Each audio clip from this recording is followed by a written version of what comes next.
सबसे पहले पूरे बिहार के 13 करोड़ जनता को मैं बधाई देना चाहता हूं कि लोकतंत्र का सबसे बड़ा पर्व चुनाव का समय आ चुका है।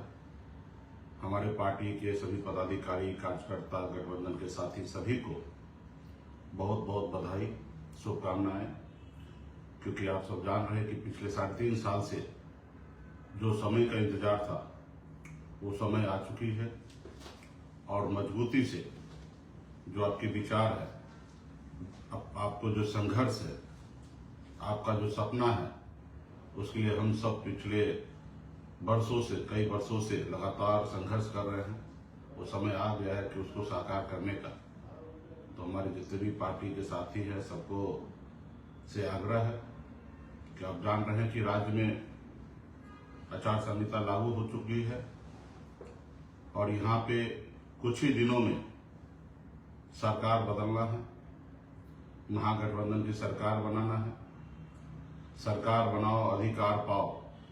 खास करके ये जो सरकार का जो कॉन्सेप्ट है वो गरीब, पिछड़ा, दलित ऐसे लोगों के लिए है, क्योंकि आपको मालूम होगा जब राजतंत्र था तो आपका हिस्सेदारी क्या था। आज अगर जहां पे भी है, जिस जगह पे पहुंचे हैं आप, अगर थोड़ी बहुत भी अगर सर उठा के जीने लायक अगर आप बने हैं तो ये लोकतंत्र की वजह से हुआ है साथियों। तो इसके लिए मजबूती से ये लोकतंत्र के पर्व में सब लोग साथ दे और बिहार में जो बदलाव है उसको साथ खड़ा हो, मेहनत करे, क्योंकि आप पिछले 11-12 साल से पार्टी के साथ रहकर मजबूती से आप लोग काम कर ही रहे हैं। अब समय आ गया है कि इसको और ज्यादा तेजतार मजबूती से काम करने का। आज आप देख लीजिए कि अगर एनडीए अगर खुश है कि हम सरकार बनाने के लिए आ रहे हैं, हमने 10,000 रुपया माता बहन को हमने बांटा, हमने बिजली फ्री किया, इस बात से उसको खुशी है, इस बात से वो सोच रहे हैं कि हम सरकार में आएंगे। आप बताइए ये बात कहां तक जायज है कि निश्चित तौर पे जनता के मन में गुस्सा होगा, आपने कहीं ना कहीं काम आपने नहीं किया। हम चुनावी मैदान में आएंगे, सब आंकड़ा के साथ हम आएंगे। देश में हमारे 20 साल पहले पोजीशन क्या था, हमारे पड़ोसी राज्य के सामने में हमारी हैसियत क्या था, लेकिन आज क्या है वो आंकड़ा के साथ हम आएंगे। हमारे अगल बगल के राज्य हमसे ज्यादा विकसित हो रहे हैं। हमारे राज्य में पिछले 20 सालों में प्लान रुका नहीं है।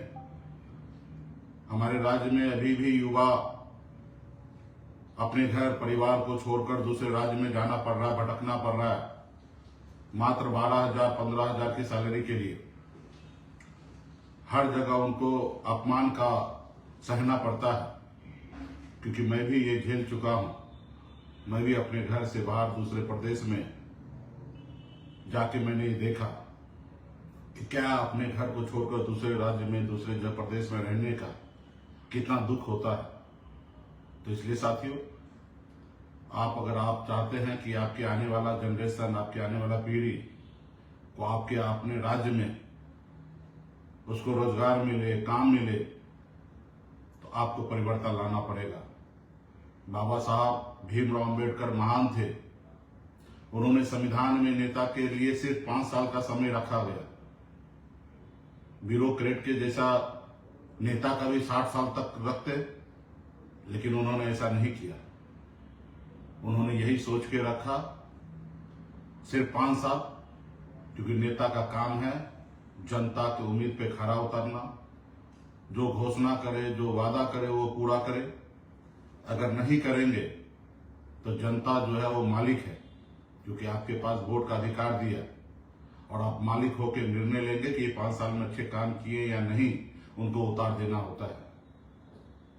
लेकिन यहाँ पे 20 साल हो चुका है, कभी इधर कभी उधर, कभी ये परिस्थिति कभी वो परिस्थिति बनते आ रहा है।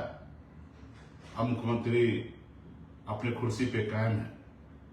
आप भी जान रहे हैं कि मुख्यमंत्री नीतीश कुमार जी की तबीयत कितना अस्वस्थ हो चुका है। वो सही से भाषण नहीं दे सकते हैं, सही से आपके से बात नहीं कर सकते हैं, तो आप बताइए कि राज कैसे चलाएंगे। तो ये सब चीज को आपको समझने की आवश्यकता है। बहुत जल्दी हम आप लोगों के बीच में आएंगे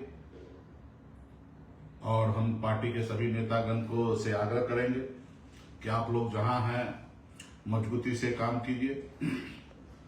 243 सीट है, बीजेपी पार्टी भी एक अच्छे संख्या के साथ हम लोग चुनाव लड़ेंगे। अपूर्व में जो हमने घोषणा किया है या पूर्व से हमने जो सीखा है, उस अनुरूप हम एक एक सीट पर समीक्षा करके अब बहुत जल्द आप लोगों के बीच में हम लोग कैंडिडेट का नाम का घोषणा करेंगे। और हर आदमी का, हर कार्यकर्ता का, हर पार्टी के नेता का एक ही लक्ष्य होना चाहिए, सरकार बनाने का। आज पूरे बिहार में सैकड़ों वीआईपी पार्टी के कार्यकर्ता हैं जो चुनाव लड़ने का इच्छा रखते हैं, लेकिन आप जान रहे हैं कि आप गठबंधन में हैं और गठबंधन में आपकी पोजीशनिंग क्या है, आपने कितना संघर्ष किया है, उस अनुकूल आपको हिस्सेदारी आना है। उस हिस्सेदारी में सभी जाति, सभी धर्म, सभी वर्ग के लोगों को एडजस्टमेंट करना है, क्योंकि आप जानते हैं कि सिर्फ आपके अपने वोट से आप चुनाव नहीं जीतेंगे। तो हमें अगर किन्हीं से वोट लेने का अगर हम उम्मीद रखते हैं तो निश्चित तौर पर उनको पार्टी में इज्जत और समय, जगह हम उनको देने का हमारा सोच जरूर होना चाहिए। तो ये सारी चीजें हैं। और विशेष में बिहार में पहले हम लोगों का प्रेस कॉन्फ्रेंस होगा, फिर विशेष हम चर्चा करेंगे, पार्टी के हर कार्यकर्ता से हम मिलेंगे।